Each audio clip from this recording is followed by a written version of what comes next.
బట్టలు ఉన్నారు, గళ్ళలు గీపతి కట్టుకుని చిరుగుపోయిన తోవలు వేసుకుని గొర్రెల్ని ఎండు కర్రతో తోలుతున్నారు, చీకట్లో తోలుతున్నారు. రాత్రి వేళ పరలోకము నుండి దేవుని దూత సర్వోన్నతమైన స్థలములలో దేవునికి మహిమయు ఆయనకిస్తులైన మనుష్యులకు భూమి మీద సమాధానము కలుగును కాక.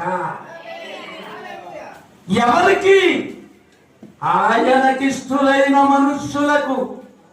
అంతేగాని కొత్త బట్టలు కొట్టుకోవడం మంచిదే, నువ్వు కోడి ముక్కలు తినడం కూడా మంచిదే, నువ్వు టెంట్ వేసుకుని రంగు జెండాలు కట్టడం కూడా మంచిదే. వచ్చి ఏమని చెప్తున్నాడు? చదువు లేని, విద్య లేని, ఎవడు కూడా వాడు వంకు చూడలేని, తెలివి లేని అమాయకులైన గొర్రెల కాపరులకే దావీదు పట్టణంలో రక్షకుడు మీ కొరకు పుట్టి ఉన్నాడు. ఆయన ప్రభు అయిన క్రీస్తు.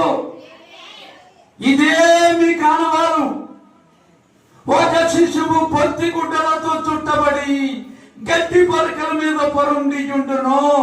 ఏది అనవాలు? దేవుడు అగ్ని రథాల్లో ఆకాశం నుంచి ఎలా దిగుతాడు అనుకుంటాం మనం. మన ఓకరు పని చేయం. కన్ను, ముక్కు, చెవి, నాలుక, చర్మం, పాడు శరీరం ఇది.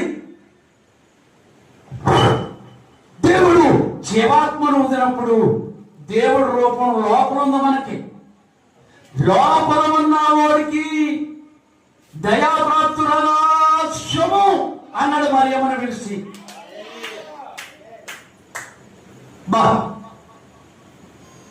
అయ్యా ఏంటని ఓడిపోతుంటే భయపడకూడి అని చెప్పింది. ఇక్కడ ఎలీషా గారు శిష్యులు భయపడితే భయపడవద్దు అని చెప్పారు.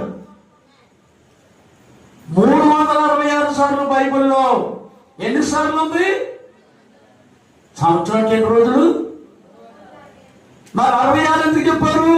4 సంవత్సరాలకి లీవ్ సంవత్సరం వస్తుంది +1. అంటే ప్రతిరోజు దేవుడు ఏం చెప్తున్నాడు? భయపడకు, భయపడకు. ప్రతి ఒక్కరితోని ప్రతిరోజు. మరి ఎందుకు భయపడుతున్నాం మనం?